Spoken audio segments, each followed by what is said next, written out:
Hello guys, welcome back to another video. Now, I didn't actually plan on making this video today, but I have had an issue with the BMW 760 Li pretty much ever since I bought it, like a week after I noticed the issue.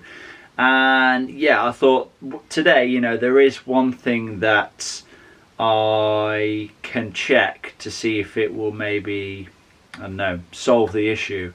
So basically, I've been experiencing dynamic drive failure, and it's not like a constant fault.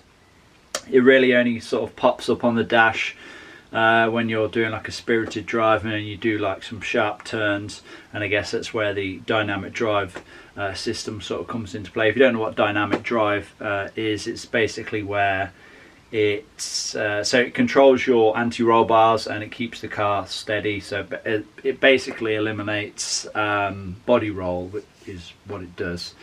And yeah, I know that I have a leak on the front anti-roll bar. It's a very common problem on these dynamic drive systems, but I don't know if that is the cause of it.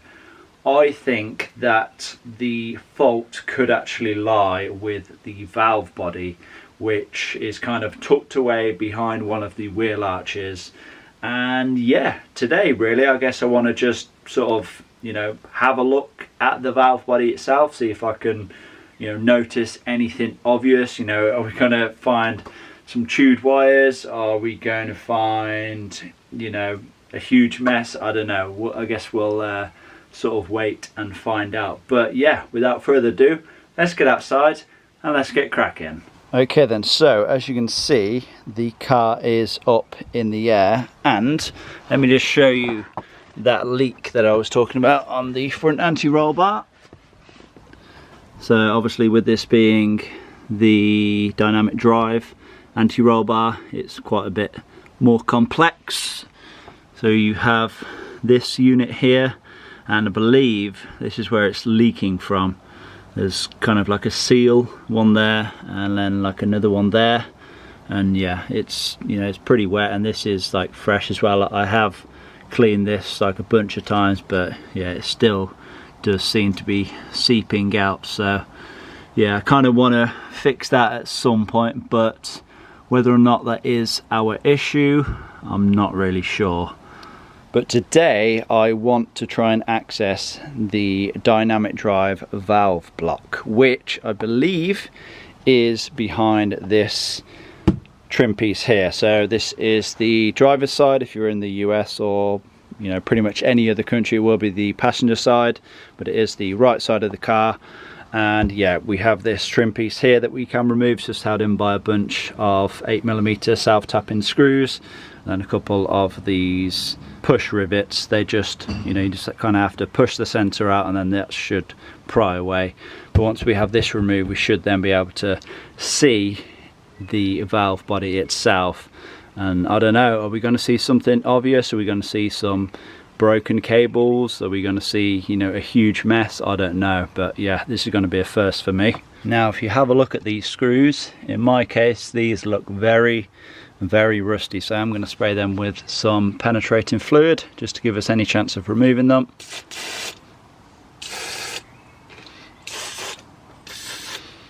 Okay then, here goes.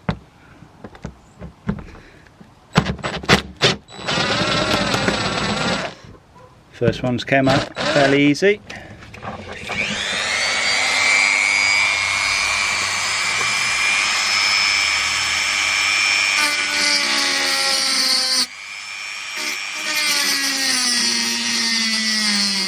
So, managed to get one of them loose using that technique.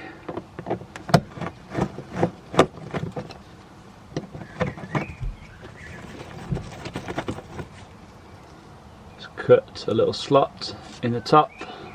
Now I can use a flat blade screwdriver. Well, that's hot to get in there. So I managed to get all but one of those screws removed. Just kind of ground the head off in the end, but yeah, I've popped the rivets out, so this thing should come away now, hopefully. Yep, So just twisted out the remainder of that screw. Now we have that cover fully removed. Okay, so I did just lower down the under tray slightly as well, just so I can kind of get better access to the valve block itself. But on first inspection, I mean, what is there to see? It's just a block with a bunch of pipes going to and from it. I was kind of half expecting / hoping that I would see a leak or a, you know, snapped wire or something, but everything seems to be as it should be. It looks like we have some solenoids here. These are like sort of like kind of like solenoids, so I don't know if it's maybe worth removing those just to give them a clean.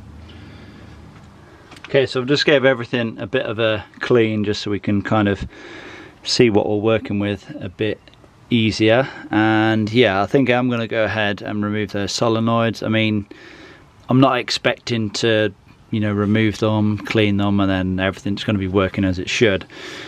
It's more that I want to remove them just to kind of see what the state of the inside of this thing is like. I mean, if I remove those and they are filthy, then could this just need a good flush? I don't know, but we'll soon find out.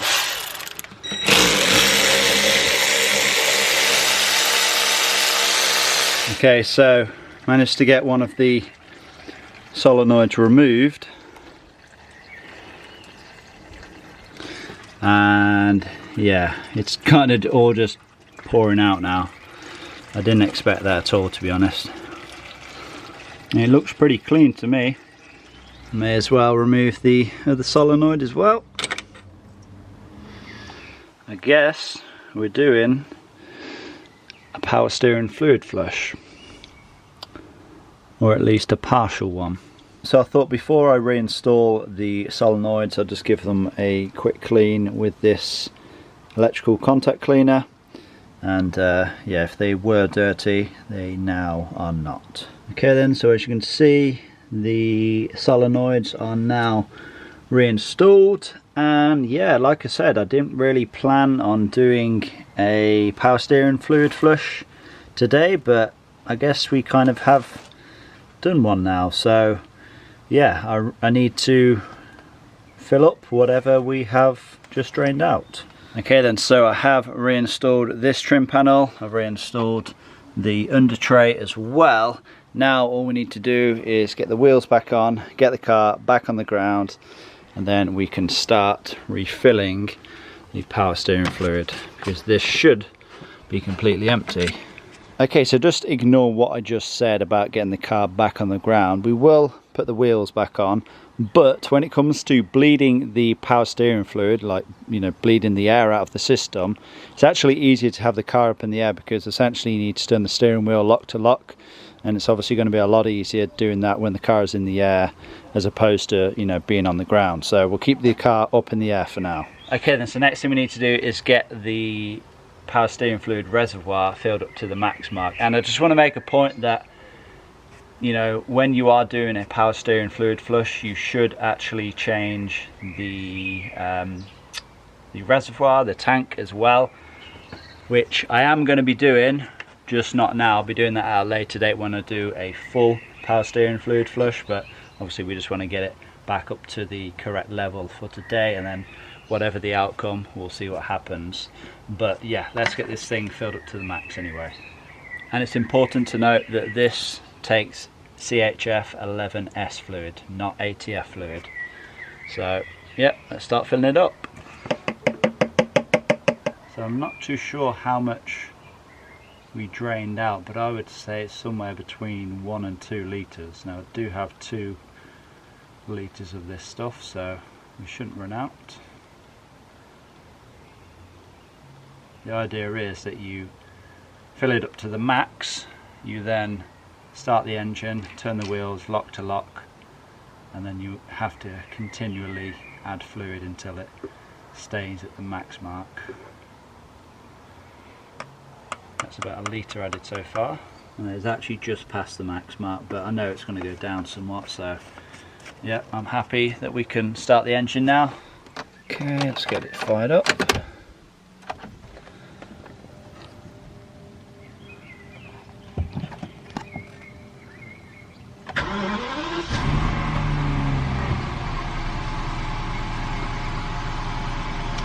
Now what I'm going to do is just turn the steering wheel full lock to get the fluid moving through the system.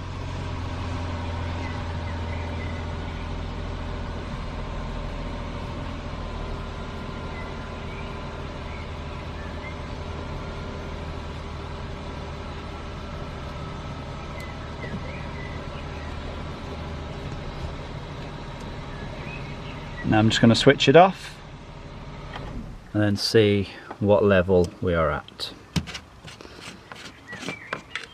Yeah, it's definitely gone down somewhat. It's showing just below the maximum. So we can add a tiny bit more in there. Perfect now. Bang on the maximum. Okay then, let's get this thing back on the ground. Now it is worth noting that we may have to add more power steering fluid.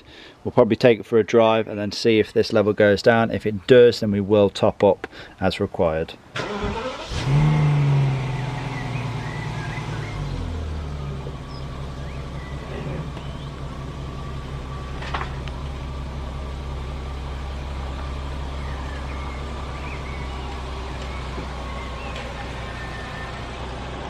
Okay, so just got back from a test drive and I am not pleased to announce that we still have the error popping up, the dynamic drive failure error popping up. But what is strange is that it seemed to not pop up for the longest time. I mean, I was doing a good 10-15 minutes of like hard driving and it just did not pop up, but then eventually it did. And I've actually gave it a scan with ISTA, and this is the fault codes that we are showing. So ARS startup, ARS pressure build-up rear axle faulty, pressure build-up front axle faulty, pressure control valve rear axle. Now the top three of the ARS system, they are showing existent no, but the startup still is. So we will clear them and then see what codes we are left with after we do a new test. Okay, so this is what we are left with after we have deleted the fault codes, fault memory. Now obviously we will have some more pop up if we was to start the engine back up and then do a new test. But I think before I do that, I'm going to actually try and run the dynamic drive test and then see what happens when we do that. So we're going to go to service functions. Is it body? No, it's not body, it is chassis and suspension. Dynamic drive. Start up. Start up. Ignition on, engine off. Do you want to start the job? Teach in parameters and 0 points of sensors now. Yes, why not? Completed. Start the engine and bring the vehicle up to operating temperature.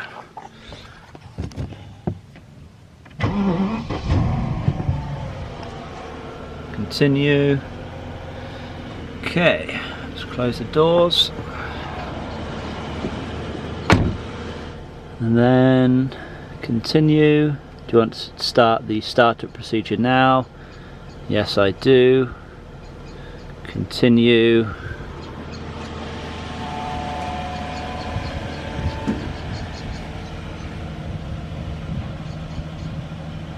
I think that was it. Yeah, dynamic drive failure popped up straight away. Let's do a new diagnostics test and then see what comes back this time. Okay then, display fault memory.